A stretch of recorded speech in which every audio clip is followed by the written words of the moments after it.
Bonjour. La suite des notes, page 4, sur les triangles isométriques. C'est la première section des notes. C'est le premier cas de triangle qu'on va voir. Donc, les triangles isométriques, premièrement, une définition. On va dire que les triangles, n'importe quelle figure géométrique en fait, mais particulièrement les triangles ici, sont isométriques lorsque leurs éléments homologues sont isométriques. Les éléments homologues, c'est les éléments qui vont ensemble. OK? Par exemple, si on veut comparer ces deux triangles-là, bien, on va comparer ce côté-là avec celui-là. On va comparer ce côté-là avec celui-là. Tu sais, les côtés qui se correspondent finalement et les angles. Lui, il va aller avec lui. Lui, il va aller avec lui. Et on va dire que les triangles sont isométriques si tous leurs éléments homologues sont isométriques. Donc, mesurent la même chose. Alors, ici, on a un exemple de deux triangles qui sont isométriques parce que le côté-là mesure 1,7, lui aussi. Ça mesure 3,1, ça aussi. Ça mesure 3,2, ça aussi. Puis l'angle entre le 3,2 et le 3,1, ben c'est 30 ici, puis c'est 30 là, etc. Donc, tous les angles, tous les côtés sont la même chose. Les triangles sont isométriques. En fait, être isométrique, ça veut dire être une copie exacte de l'autre. OK? Si deux triangles sont isométriques, ça veut dire qu'un est une copie exacte de l'autre. Les mêmes mesures, les mêmes angles.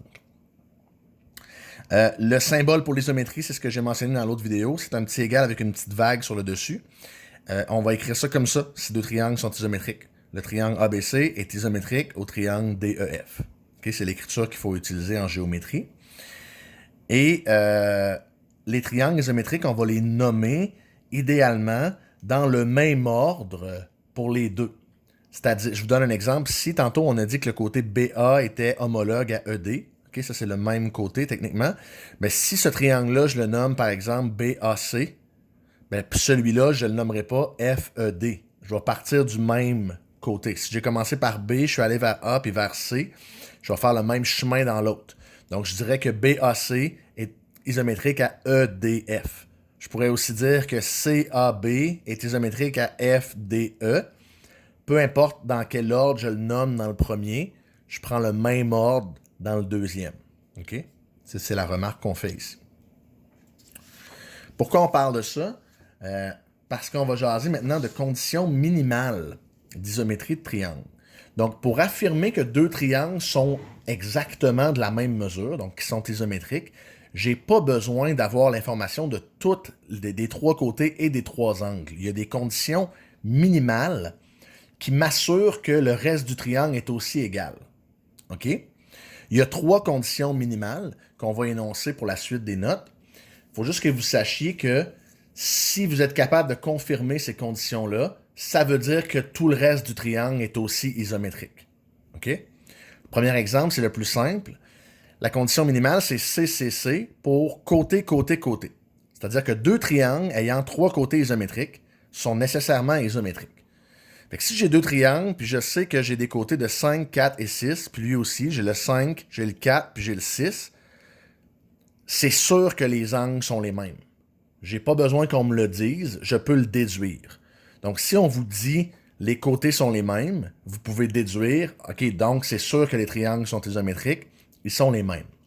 Imaginez-vous avoir des bâtons de bois, par exemple, des réglettes de longueur 5, 4, 6, puis si je vous demandais de faire un triangle avec ça, essayez de vous imaginer, êtes-vous capable de faire deux triangles différents avec les trois mêmes réglettes? Votre réponse, ça devrait être non. Vous placez les réglettes en triangle, puis il n'y a aucune autre façon de faire un triangle. Donc, c'est sûr qu'avec ces trois mesures-là, je fais des triangles qui sont la même chose. Imaginez si on avait un côté de moins. Si j'avais juste deux côtés, je disais, prends un côté de 4, un côté de 5, puis fais un triangle avec ça. Bien là, le troisième pourrait être de n'importe quelle longueur. Je pourrais mettre le 4 là, puis le 5 là pour rentrer un 6 entre les deux, mais je pourrais aussi mettre le 4 puis le 5 plus évasé, puis là, mon troisième côté ne serait pas pareil. Donc, deux côtés, ça ne suffit pas. Il faut les trois côtés. OK? Deuxième condition, CAC. C'est un côté, en fait, c'est deux côtés et l'angle entre ces deux côtés-là. Et là, c'est là, attention ici, la position de l'angle est très importante. Il faut que ce soit l'angle entre les deux côtés qu'on connaît. OK? Alors, je donne un exemple ici. Si je vous donne ces deux triangles-là, je vous dis qu'il y a un côté de 3, il y a un côté de 3,5, puis l'angle entre ces deux côtés-là, c'est 40 degrés. Bien, c'est sûr qu'un autre triangle qui a un côté de 3, un côté de 3,5 avec 40 degrés entre les deux, c'est sûr que les deux autres angles sont pareils, puis que le troisième côté est pareil. Ça, c'est un autre cas d'isométrie, c'est-à-dire que si vous savez ces trois informations-là minimalement, vous pouvez déduire que tout le reste est pareil. Il n'y a aucune façon de faire des triangles différents avec ces infos-là.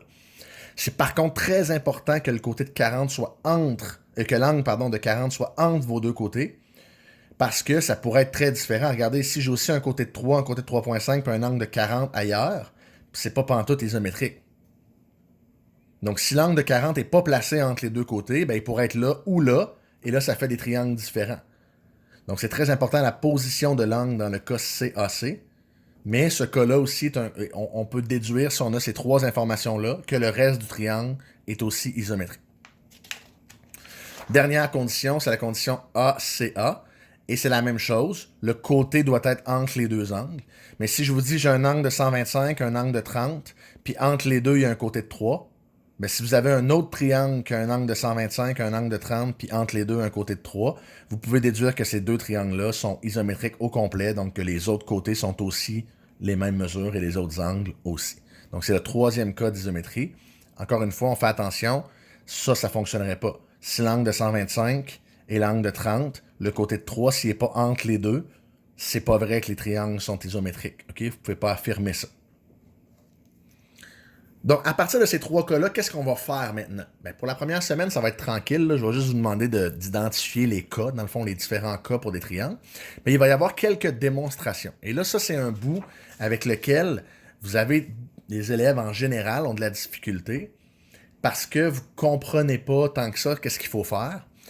En démonstration géométrique, là, il faut jouer un jeu un peu. Il faut oublier ce qu'on sait. En fait, il y a des nouvelles règles finalement pour faire une démonstration géométrique.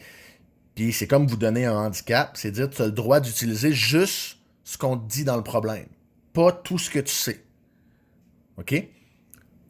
Fait que je vais vous donner un exemple ici, vous allez voir un peu ce que ça veut dire, puis c'est un peu têteux aussi, puis ça vous agace souvent que ce soit têteux, parce qu'il faut tout écrire, il faut tout justifier, mais c'est vraiment une introduction à la preuve en mathématiques. Il y a plein d'autres domaines des mathématiques dans lesquels on fait des preuves.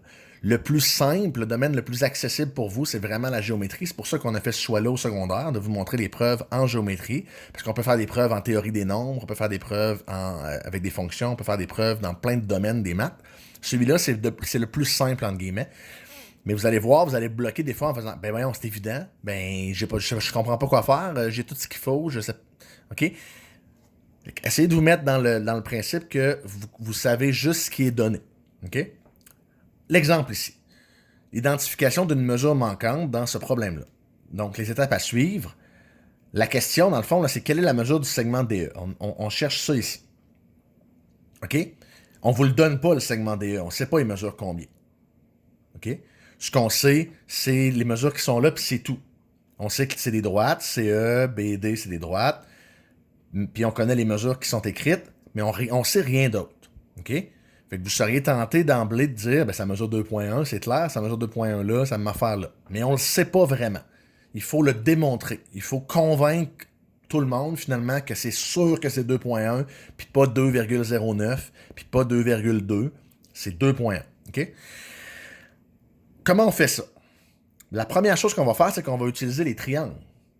Si on était capable de démontrer que ce triangle-là est isométrique à celui-là, si on démontrait ça, ben dans des triangles isométriques, là, c'est sûr que cette mesure-là et celle-là, c'est la même. Si les triangles sont isométriques, toutes les mesures sont isométriques.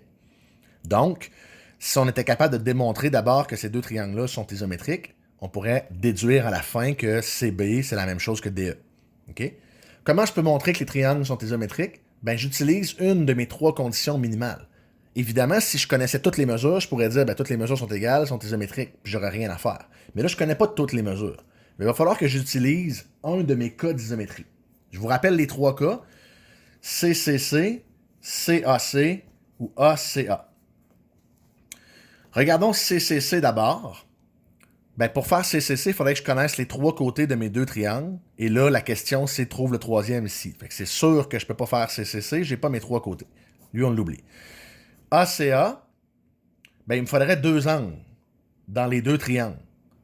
Puis là, j'ai cet angle-là, mais j'en ai aucun dans le deuxième. À la limite, je pourrais utiliser le fait que lui et lui sont opposés par le sommet pour dire qu'ils sont égaux. Fait que j'aurais un de mes angles. J'ai pas besoin de connaître la mesure en passant, là. J'ai juste besoin de montrer qu'ils sont égaux dans les deux triangles. Donc le fait que ces deux angles-là soient opposés par le sommet, ça montre qu'ils sont égaux. Peu importe ils mesurent combien. Mais j'ai pas de deuxième angle. Lui, je peux pas montrer qu'il est égal à lui. OK? Ce serait vrai si je savais que DE et CB sont parallèles. Là, j'aurais des angles alternes internes. Mais nulle part, on me dit que DE et CB sont parallèles. Je sais pas, je peux pas l'utiliser. Ça, c'est ça que vous trouvez difficile souvent. C'est de ne pas pouvoir utiliser une information que vous savez, entre guillemets, mais on la sait pas. Personne ne me dit que c'était parallèle CB et DE. J'ai pas le droit de me servir de ça. Donc, ACA, ça marche pas non plus. Il me manque un angle. Fait que ça va être CAC. Comment je peux faire CAC? Ben, il me faudrait deux côtés, puis l'angle entre les deux. Là, j'ai dit tantôt que le seul angle que je pouvais montrer qui était pareil d'un triangle à l'autre, c'est celui-là. Fait que je vais utiliser les côtés qui sont de chaque côté de cet angle-là. Fait qu'il faudrait que je montre que ce côté-là est égal à celui-là. Ça va être assez facile, c'est écrit. Il faudrait que je montre que ce côté-là est égal à celui-là. Ça risque d'être assez facile aussi, c'est écrit. OK? Fait que mes affirmations, ma première affirmation, ça va être un côté, parce que je fais CAC. Donc, je vais montrer que BA est isométrique à DA. OK? Premier côté. Ma justification, OK? Quand j'utilise une information qu'on m'a donnée au début du problème, je peux écrire par hypothèse, parce que l'hypothèse de départ, c'est que ça mesure 3.4 puis 3.4. Je pourrais aussi justifier en écrivant que 3,4, c'est égal à 3,4. Ça a l'air niaiseux, mais les deux mesurent, ou je pourrais aussi écrire en phrase, les deux mesurent 3,4 cm. C'est ça ma justification. Pourquoi je dis qu'ils sont égaux? Ben parce que c'est écrit. Ça a l'air niaiseux, mais c'est ça. Ma deuxième affirmation, ça va être un angle. Je vais dire que l'angle CAB est isométrique à l'angle EAD. J'ai oublié mon angle. Angle EAD.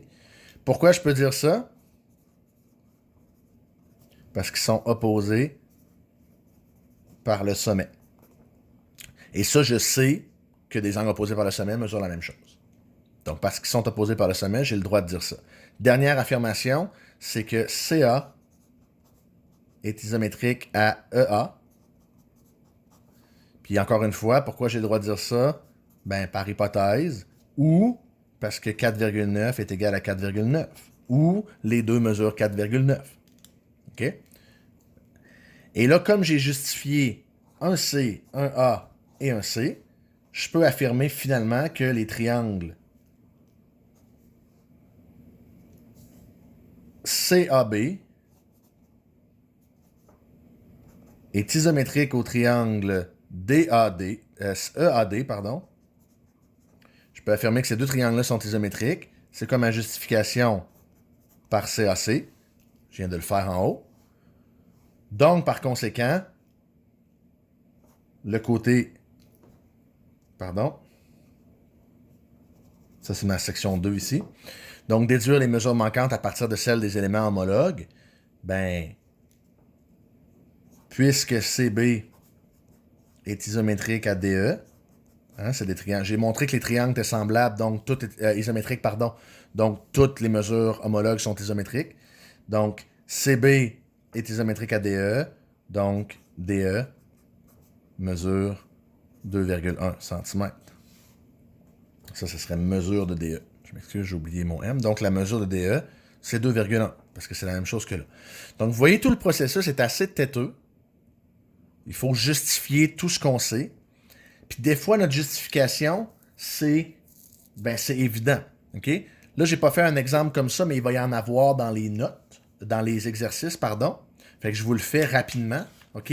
Mais des fois, on vous demande, par exemple, on pourrait vous demander de montrer que ces deux triangles-là, lui et lui, sont isométriques. Puis là, j'écris, mettons, ABC avec le D là.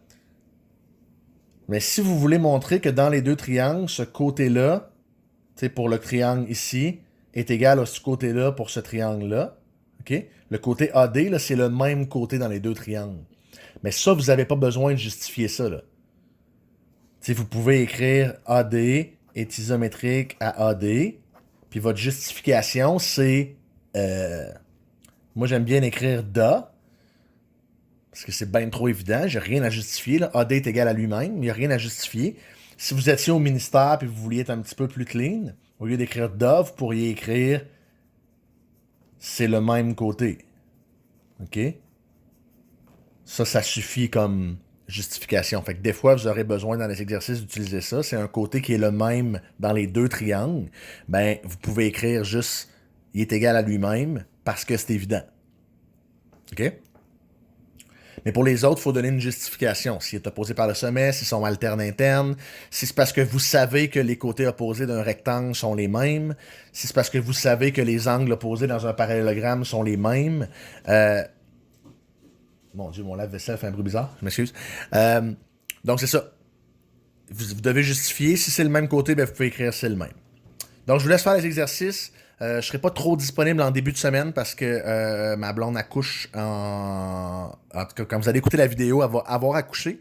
Donc, je suis à la maison avec un nouveau-né, mais je devrais être disponible vers la fin de la semaine. Je vous confirme ça par courriel. Donc, voilà.